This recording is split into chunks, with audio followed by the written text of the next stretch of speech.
So I get up this morning and I look at my Google feed and boom, what do I see? Mr. Twitter Fingers himself, GERVONTA Tank Davis. Mission accomplished. Yep, mission accomplished. You managed to do what you set out to do, which was clout chase your way into relevancy or being talked about, and it's this thing often, there is no clout chasing in boxing.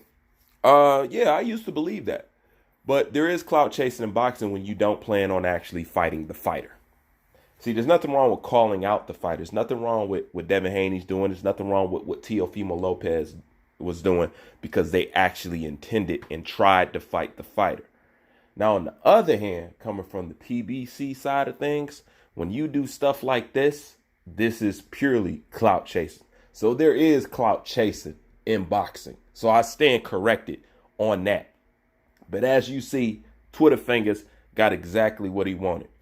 And don't get me wrong, I understand the game of boxing, the marketing of boxing and all that other stuff. And I actually give props to people who can manage to stay relevant and that is savvy in that manner. That's why I give Tyson Fury that credit. Tyson Fury doesn't need to clout chase to stay relevant. He's smart enough and savvy enough where he can do little things that'll keep himself relevant. That's why I have respect for him, and he has a skill set, and he's not afraid. So regardless of who he fights and all the bums, don't get me wrong, he does fight bums. He does deserve the same shtick as everybody else. But this is why I respect him. But when it comes to these PBC fighters, to me, it's just a problem because they only hating on people who are achieving things. And, they just upset and sour, or they just use their name to stay relevant. Or at this point, GERVONTA Tank Davis is using Josh Taylor's name to stay relevant because nobody cares about his fight with Gamboa, and that's what it is. But the thing I don't get is if Al Heyman is such the man, in the beginning, if you guys remember, just like I do, in the beginning, all people talked about was Al Heyman money long, his money this, his money that. Al Heyman got all the money. He's this, is that. But Al Heyman does not spend any money on his fighters. He doesn't. He doesn't spend any money marketing his fighter. And he got fighters that are very bankable, that are sellable. You know what I'm saying? I'll put it like this. You turn them over to Eddie Hearn and watch them become overnight profitable. Way more than staying on the PBC side of things. And I'm hard pressed to think that these guys, I don't even think Al is even paying these guys so well. I just think that they're, you know what I'm saying? I just think that they're so happy with chump change, really. I mean, think about this, right? Unless, he's playing, well, it's obvious he's probably paying the people in a middleweight, in a 147-pound division better than he's probably paying some other people. But this is what I'm saying. Take a good look at Deontay Wilder. This is what people don't know. And Deontay Wilder's such a big star. Deontay Wilder, the first time he was able to clear $1 million after taxes and paying his crew was when he fought Luis Ortiz. Other than that, Wilder was not taking home $1 million. You know what I'm saying? Because his highest gross was like 1.1 or something like that. Fighting Luis Ortiz was his highest, well, not to date because he didn't got paid more, but at the time, it was his highest pay date then. And that was, what, 1.2 million? You know what I'm saying? That was the first time he made anything over $1 million where he possibly could have brought home. And you know what? He still didn't bring home $1 million. Now that I think about it, you know what I'm saying? He was still 900, 800,000. Still that far in the game. 38 some fights in. And the heavyweight champion, the so-called biggest star, was not even making $1 million. Period.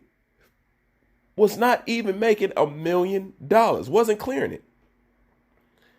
Luis Ortiz, 500,000. And let's not forget, and I want y'all to keep this on y'all radar because this is being said. Luis Ortiz is supposed to be making a guarantee, what, $7 million this fight? Remember that. Remember that. So when it all come around, you know what I'm saying, we're gonna pull up our receipts, you know, and that by far is gonna be the worst pay-per-view numbers that you have ever seen in your life. Guarantee. Guarantee. But back to Sugar and the Tank Davis over here, man. You know, this is the crazy thing about Tank Davis. He got talent. I'm not gonna sit here and say that Gervonta Tank Davis doesn't got talent. He got talent. He do. I believe in Gervonta Tank Davis more than Floyd now do. I do. You know what I'm saying? I actually think that he could put up a good fight with Vasily Lomachenko. I think, but in the game of boxing, if you're not confident up top, I don't care what you can do physically. If you don't believe it up top, then it don't matter. You know what I'm saying? That's one of the main reasons I like, and one of the main things I learned from boxing and studying trainers and people like Customato. Customato was about building the mind. He took years just building Mike Tyson's mind, giving him the proper perspective and how to view himself. You know what I'm saying? Mike tell you all the time, he's like, man, I was getting creamed in sparring. I was getting tapped up, and he was just saying I was great. I was this and I was that. Now and I was doing bad, man. You know, he was just building the mind. You know, building up the system of belief. You know, and at this point with Gervonta Tank Davis, first of all, you get too fat when you're not fighting, man. I mean, look at him right now. Like, look at that interview he did with Adrian Broner. Man, like, good God, man. Your head is so wide and round, man. Like, and this is the other thing. Gervonta Tank Davis was like, what was that? He said he lost a fight, but his training camp, he was eating Sonic. You know, chili hot dogs and tater tots. Don't make no sense. Y'all got all that money and y'all eating bad. One of the best things to me about having money is to be able to eat quality foods. You know, bad food is cheap. Good food is expensive. You know, so I relish at the opportunity of being able to buy good food because I wasn't always in that position. I didn't always have money like I have it now. You know what I'm saying? Now I can be extravagant. I can buy the finest steaks. I can buy a shitload of nuts and stuff like that. Because if you know anything about being healthy, nuts is expensive. You know what I'm saying? I can buy the finest of nuts and have all the fruits and the vegetables and all that stuff, and have real raw honey and real raw chocolate and real cheese. All that stuff is expensive.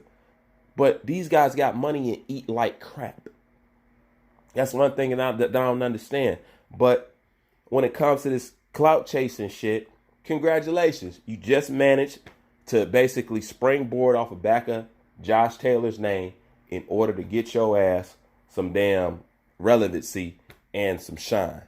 It's weak, you know, and it's very female-ish of you. You know what I'm saying? Like, grown men shouldn't want to ride the coattail off another grown man, hence Deontay Wilder, but I'll digress. You know, but congratulations. The rise of Twitter fingers strikes again. Bruce Vane, I'm out.